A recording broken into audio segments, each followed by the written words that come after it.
Hi there. I have had one of those weird days. I know I often say, and I know I often start videos like this, I'm trying a new field. It had sugar beet in it. It's near fields I found lovely things in as well. But I spent a very long time, very unscientifically, galloping around like I do on new fields, just trying to find a hot area. It's been really lovely, but I found basically nothing. And it was the sort of day I was feeling, well, that's a bit of a relief, because it means I don't have to get my camera out, it means I don't have to get my sound thing out, it means I can just have a lovely time in the sun without the pressure. Sometimes when you, especially if you find something really good early on, you just give yourself so much pressure to keep finding stuff to make a video. But in this case I thought, well, it doesn't matter, because I'm just trying something new and I'm not finding anything until I've come to this corner. Now, when I looked on the LiDAR map yesterday, this tiny corner had quite an interesting square corner, had a corner on the corner. And I have had the most bonkers half an hour.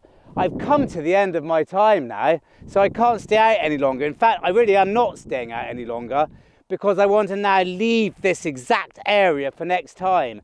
And sadly, I'm now not going to be out detecting for about 3 weeks, because I'm looking after the boy. And I'm just praying that nothing happens to this field in between that time. I just don't know. But just look at this. I mean, I dug up so many cartridges, I was giving up hope. And then literally what sounded like a tiny bit of cartridge is not a tiny bit of cartridge. It's a tiny Saxon clothes hook, I think. And the reason I think that is because I can see two little holes where it would have been attached, and then the hook would have just gone there. You can't see it now, that's gone. It's such a fine little thing. And then literally next door to it, this. Now, it's a Roman coin, and I wasn't expecting it. And not only is it Roman, it's a really fabulous one, because it's an earlier one. I mean, I usually find 4th century ones here, the sort of Constantine, House of Constantine. This is not, this is early, this is a radiate. So this is sort of 3rd century, middle of the 3rd century. I can't make out who it is. I don't recognise the face. It's not Claudius, it's not Gallienus, I don't think. In fact, it might be Gallienus. I think I can see G-A-L. So that's who that might be. And then straight away, I mean, it's mad when this happens, because I keep thinking, well, I'm not going to record, that was just lucky, this will be a cartridge again for the 80th time. No, it's a little hammered coin, and it is in rather amazing condition because of the amount of detail. The actual portrait of Edward isn't very good, but I've never seen a clearer Edwardius round the outside, so we'll look at that. 3 most incredible things, then a couple of beautiful bits of bronze. Starting with that one that looks like a soldier's feet, but it's not, don't know what that is.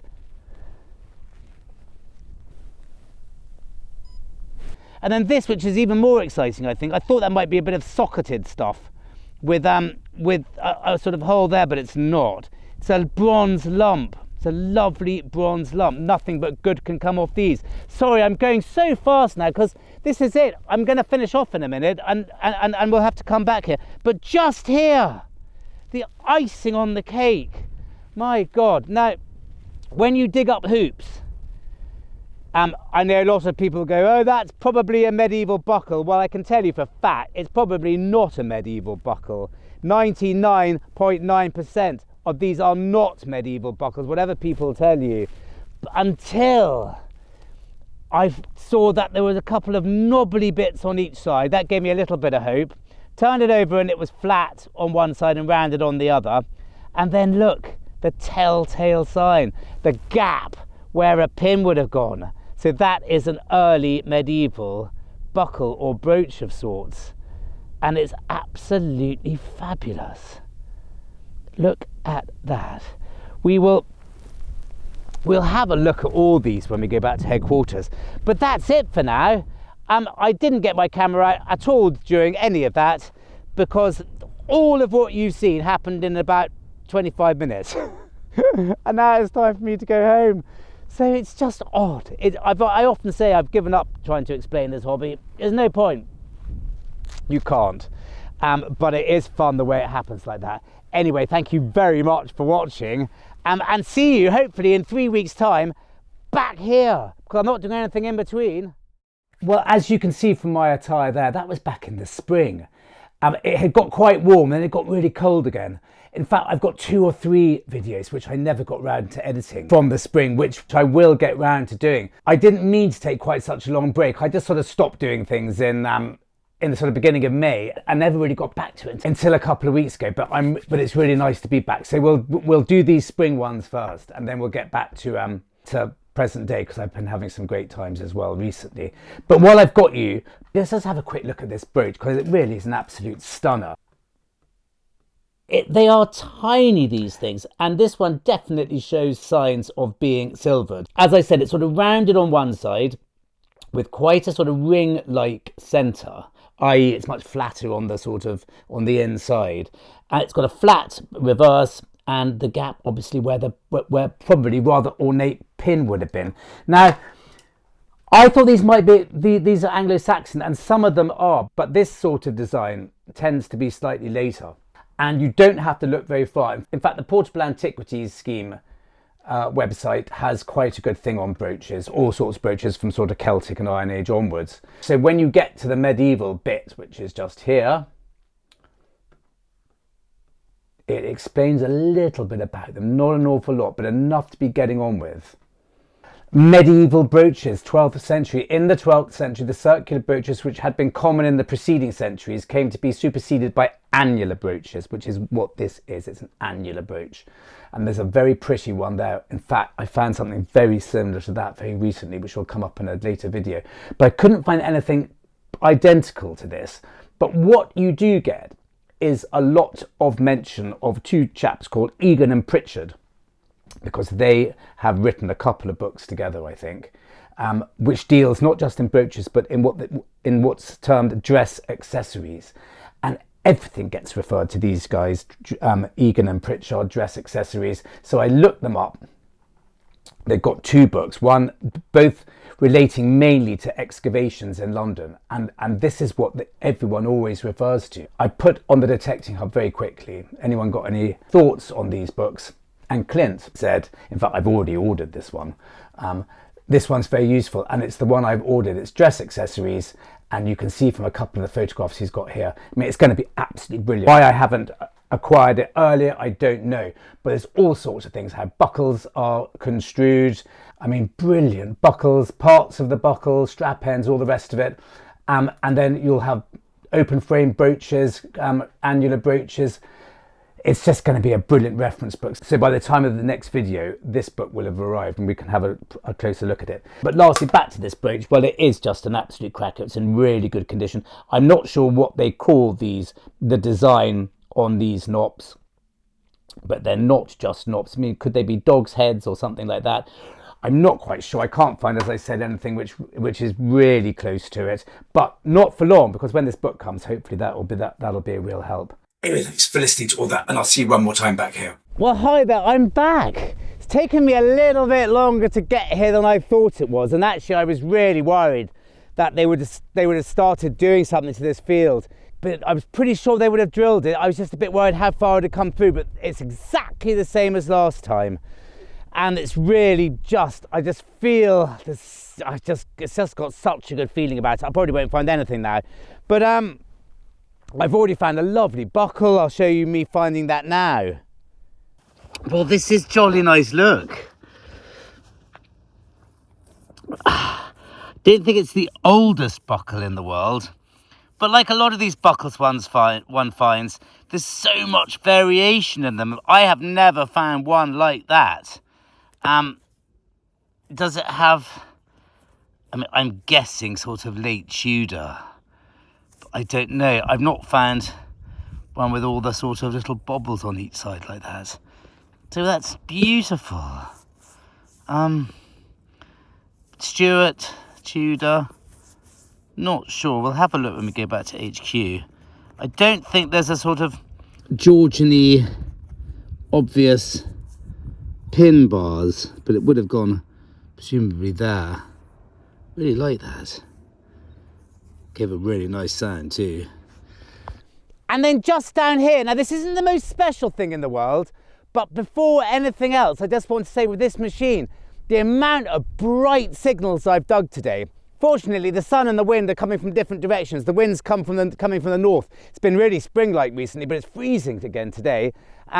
So you should be able to hear me okay, I hope. If I do that, anyway, you should be able to hear me. The amount of bright signals I've dug today, and they've all been tiny bits of lead or modern bits of aluminium, really sharp signals. And then this.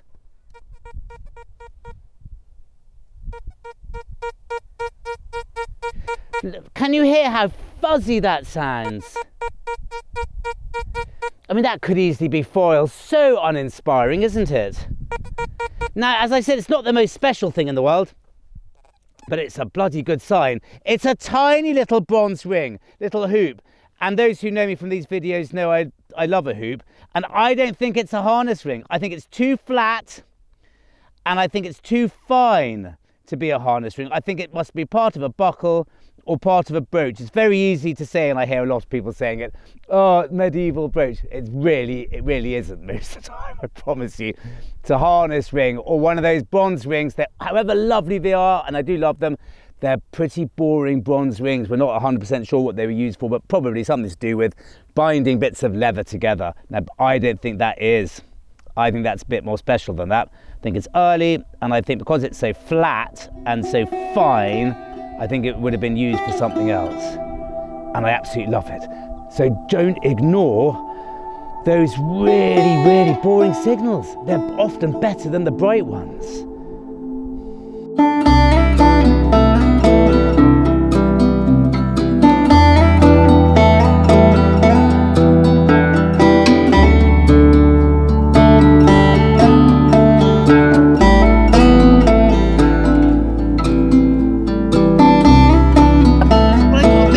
About this.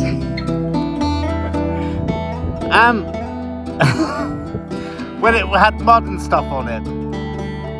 Well, I turned it over. Well, not but, it's lovely, it's silver. I'm excited, It's got hallmarks on it, hasn't it, there? And it belonged to Mel. Though I suspect it's broken there, and that it would have been something else. What could it be? Melvin? I don't know what it's part of. It's quite ornate. There's lots of design on it. Mel. Well, I need to find a Mel. I'll give it to a Mel. Yeah. We'll find out. I'll put it on the what's it, and they'll tell us. Or Mel will claim it. Mel, wherever you are, come and get your silver. Just spotted a hare just there, so they're lucky, aren't they? I'll head over for him. Well, I'm back in the area I want to be in. This is the bit that was best last time, and therefore taking it a bit more seriously. I've started to grid, and where I was zigzagging a bit before. I found a few bits and pieces before I got here. No great shakes to write home about. A couple of Roman coins, a little bit on the grotty side, but that doesn't matter. Just a brilliant sign. Never complain about Roman coins. I love finding them. There's that one there.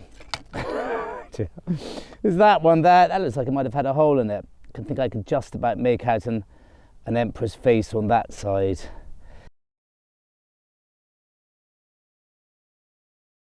And that one's even worse, but I mean, what else could it be? It's got to be a little Roman coin, can't be anything else. Probably might have something on it. And then this, I don't know what this is. Maybe a mount of sorts. Gave a lovely little signal. It's a bit chamfered all round, and it looks like maybe a pin would have gone there. I don't know, not particularly exciting. But this is exciting because, I mean, I'm starting to, I think I've christened this not the Celtic field, the Tudor field, all that rubbish. It's Valley of the Cavemen, because there's flints all over this land. They must have loved it here. And I can't think what else this would be. I found a few bits and pieces which might be, but this one is definitely, you can see where it's been chamfered there, where someone's gone and flicked it off. And then I think on that side, you can see by those sort of markings there, I think that's a sign of having been bashed by something and come off that way, I think. It's got just a lovely, I mean, they're just incredible to look through. They're so translucent. It's really quite sharp still. I don't know whether that would have been started to be made into something or it's just off the core. I suspect just off the core, but just wonderful. And then here, now here's what we're really after today. It made, well, I'll show you what it sounded like quickly. I'm not going to do too many live digs today. There's too much stuff. A live digging's fun in pasture. When you're clipping stuff off the surface, it's not really that exciting for you. But I do find sometimes when you've got that very sharp edge to a signal, I'm not saying it's always going to be good, but can you hear that? That's usually a goodish sign. I think lead and things like that are just a bit softer. That's sharp because it's a hammered coin. Now, it's a bit bent, but taking some of the dirt off, look at the detail on that. I mean, and it's possibly a little bit clipped around the side, but my God, the pellets and the little dots round the pellets. It's London mint by the look of it. And it's probably an Edward penny of sorts, I would have thought. Can we see Edwardius on that side? I mean, it's in lovely condition, albeit skewy. I'm not going to unbend it here. I'm not going to break it live on camera. I'll try and do it a bit more carefully when we get back to headquarters. But that's just brilliant. What a lovely little coin, and a really good sign that hopefully we're back in the right spot.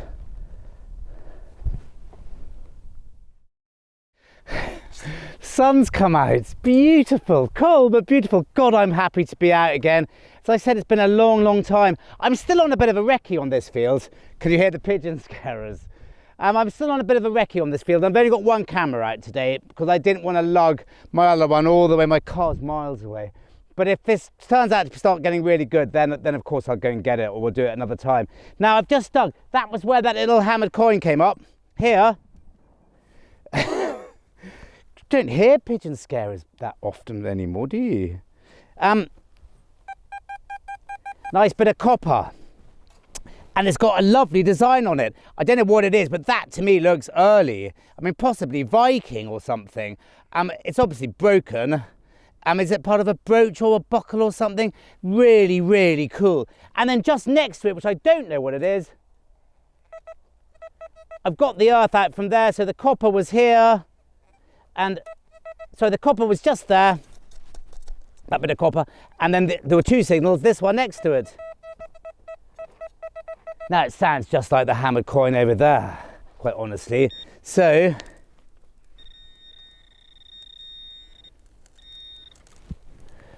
it's going to be a cartridge bust. You can't not dig them, can you? I was so excited for that. I thought, it's got to be good. I'm going to do this as a surprise because the hammer coin, possible Viking Saxon bit there in between them. It's a bloody cartridge. Can you believe it? Well, yeah, the answer is you can believe it. You can well believe it because these little buggers often sound like really lovely things. I know, I mean, I can get used to the sound of it when there are lots and lots of them in a certain area and I'll stop digging them. It's because I don't want to keep digging cartridges. I know the risk I'm taking by not digging these. I know the risk I'm taking. So those who say, oh, and the manticore notches those out, or the manticore, they will come up at so-and-so, I mean, well, rubbish, because these little things can come up anywhere between X and Y and all the bits either side, quite honestly. So it's up to you if you don't want to dig them. I'm afraid, look, I'm going to throw this in the hedge. Not taking that back with me. Otherwise I have pockets full of them. Take some back, throw some away. Gosh, what a day. Ooh, let's not bury that bit of copper. There we go. Ooh, I could have sworn that was a cartridge from the sound it made. It's not. It's my favourite thing, hooray! As you all know, I'm not crazy about thimbles. Unless they're early. That's not very early. But it's not a cartridge. Victorian, possibly, later. I don't know. thimble. Thimble. Cool, we're finding some tiny stuff today. Look, well, I thought it might just be a broken hammered, but it's not. I think it's a broken, but it's cut as well. It's a voided cross of sorts. Gosh, tiny. So I'm not getting my camera right at the minute. Another tiny little bit of silver. My God, about 3 or 4 hammered coins we found today.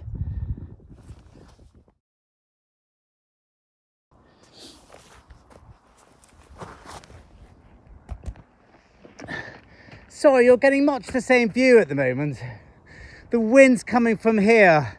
In fact, my mic's just run out, so I'm actually recording I'm going to try and record the sound on my phone. Now, I've been digging up cartridges for a long time, for just long enough. I come to a slightly different area, and very, very quickly, I found a couple of things. Another Roman coin. Now, I don't think there's a Roman, honestly, in this entire field. I don't think there's a Roman area. I just think they're scattered around all over the place. This is definitely an earlier one. There's a better reverse than there is the obverse, but I can see an emperor's head. I think it's probably a 3rd century, 3rd century radiate.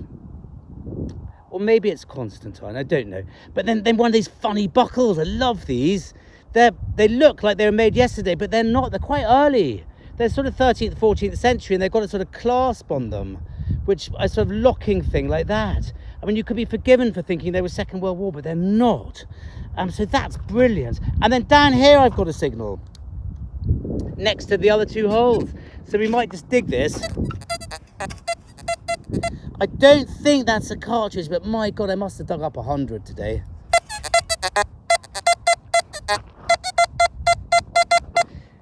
I reckon that got a good chance of being another Roman coin. God, I tell you when I'm pinpointing well, I tell you when I'm pinpointing badly. I am pinpointing badly today. I'm not getting it right at all. Now, that's the speaker making it sound all nice and juicy. It's not as big as that. I bet it's a cartridge. I bet it's a cartridge. It's just a bit of lead. God, what a bore. Sorry. I'm doing my best to try and get something good on a live digger. Look, it's the same size as a Roman coin, just made out of lead. Look. That's what it is. We're going to have to call it a day fairly soon, I'm afraid. Been out here a long time, and annoyingly, as I said, I haven't. This huge field, I haven't found an area that I can really concentrate on. It's a bit annoying. Well, I'm going to try and use the mic from that. I hope it's not too rubbishy. The very next signal. Rats. Now, I thought this was a button, because I got it out of the dirt, and I saw one side was flat, and then I saw that one side had a shank. And I checked the flat side. It's not. I think it's a seal matrix.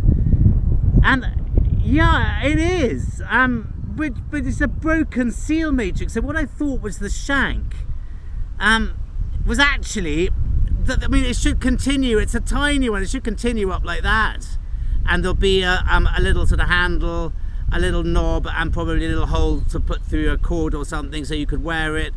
Now, I don't know what it says on it, but these are wonderful. These are some of my favourite things to find. I found 2 or 3 over the years, and I don't know what's on that one. I'm not gonna rub it too much.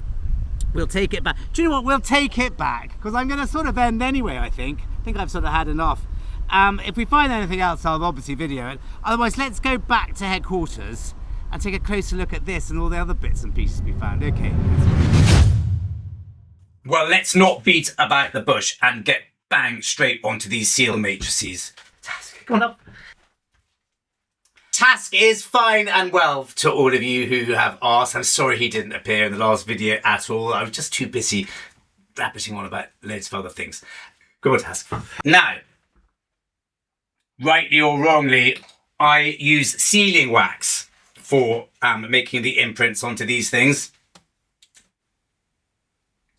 Finding that matrix, now I've cleaned it all up, it is rather a beautiful one. I'm going to show you in a minute. In fact, hang on a second, let's just, if I can get this to start burning, I will, and I'll leave it and then I'll show you quickly. Right, while it gets a light, having given it a clean, it's absolutely fabulous. It shows a bird with the classic Sue Privé on it, which is I am private, which I always thought related to sort of saucy letters, love letters and stuff, but it doesn't. It actually means I am private, i.e. don't open this letter, because as we all know, the whole idea of sealing wax is it's almost impossible to open a seal and then reseal it again. And so that's what it means, I am private, i.e. keep out. Right. I love using this stuff. It's so gloopy. And with the sort of charcoaly bit from the flame itself, this red wax gets rather dark. Right, well, I think we've just got about enough there. Doesn't have a handle, this one's going to be slightly different. I'm going to drop it in like that and push it. Leave it a second. And there we go, absolutely fabulous. I'll show you the mark in a minute, but here we go, look. You've got the bird. I don't know what the symbolism of the bird with I am private on it. And you've got a little star at the top there, which shows you which way, which gives you an idea, I think, of which, where to start, which way up it should be. And the lettering around the outside, and it's just a really good one, because sometimes the copper of these doesn't survive particularly well. In fact, a load of you are going to say, don't use sealing wax because it's too sticky and all the rest of it. That's what wouldn't have been used originally. Well, quite honestly, I've never had any problem with sealing wax, and I think it gives a really nice imprint. Now, these date, I think, to the sort of 13th, 14th, 15th century again. And the one I found the other day, if we can get this lit again. I haven't actually made an imprint of that because it was the one which featured in the last video. And it's the one with my initials on it. It's got AW on it. Now, I thought those were earlier as well. It's this one here. These monogrammed ones are later. They're 16th century onwards, 17th century, probably the beginning, possibly even the 18th century. And that's when they come in. So I'll just get this going a little bit longer. And make an imprint of AW, because that's absolutely classic. To find a matrix with one's own initials on it. Right. Make a nice little splodge on it. And in we go. Let's see how that looks.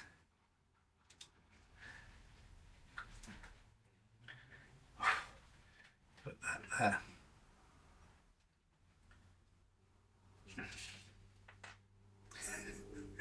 And it's the most beautiful AW. That's worked really well. Oh, don't want to get too much wax on my desk, it doesn't matter. So those two seal matrices. Seal matrices. And that's how they work. And I've been really lucky. I found a few of these over the years, but these are just two really lovely ones and make for a really good imprint. It might even be worth me trying to find some way of actually getting someone to solder some sort of handle on that, because it would be really nice to start using that again. That's a really, really good one. Anyway, I didn't have anything on eBay from last week. As you probably know, I put the odd thing I find in these videos up on eBay, and it's a really nice way of trying to raise a little bit of money to keep the sort of channel going and all the rest of it. And some of you have been incredibly generous in buying the coins and artifacts that I put up. And I always throw in a little Roman coin, whatever you pay, whatever you buy. That's a way of saying thank you. So if I get round to it, I'll have the hammered coins and the Roman coins from this video, and maybe the odd artifact. Probably not this little brooch, from this video and the last video. So happy bidding, and thank you very much. Anyway, thank you very much again for listening to all that. And let's go back to the fields, because there's a couple more really cracking finds. Well, God, this is almost straight after. Listen. You can't get too excited about that, can you? Feel how low that is. But it's a sunbather.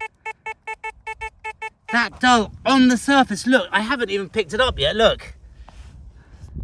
There it is. Now, it's got to be a silver coin, hasn't it? Yeah, it's a tiny hammered coin. I mean, that's a farthing, isn't it? It's got to be. Look, fits on my little finger. It's a bit of a nip out of it there. But that is tiny. You probably wouldn't have much chance of finding that if it were 2 or 3 inches down or deeper. And the reason it was so foily sounding, because look, it's like foil, it's so thin. Wow. What an end to the day. Well, look, I've just found that that little farthing, and look, wow, it's another little hammered coin in the same area. Well, not the same area, but very, very close. Don't rub it. Don't rub it. I'm not going to rub it too much. Just wanted to have a quick look. Now, is that a normal one? Or is it an early one? Well, early enough, it's a short cross, hooray. Brilliant. Well, it's not a short cross, sorry. Voided long cross. Voided long cross, so Henry the Third. To very early Edward the First, I think. Wow. Nice one. Nice one. God, what a bloody end to this session. And that's not clipped, I don't think. Even better. Well, this has got to be the last dig, I think. But I'll come back here really soon to this area. I think it's going to be good. Now listen, I'm doing this one because it's a really interesting one. That's too loud. Let me turn this down. Now, loads of iron everywhere. But I think that is a different target. I think that's one target, and I think that's the iron there. But as you know, quite often when you're going around iron with the Deus, you'll get one angle where you get a beautiful ding, ding, ding, ding, ding, and then other angles you'll get just iron. But this, I think that's its own signal. So we'll see. So the iron's still there. Should we see what it is? I never dig iron. In fact, do you know what? There's a really irony area down there. Really irony. So I was digging to see what it was. And they were nails mainly. Nails and rivets and stuff. Well, it's still in there. If it's deep iron, we're not going to bother. Let's have a quick look, see what the iron is.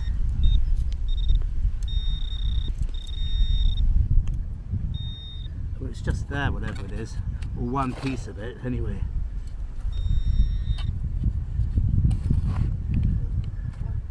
I hope you can hear some of this. Right, so here's some of the iron. Well, that might be something once of some interest. I don't know, but you know, it's a good bit. Now let's have a look and see what the real thing was.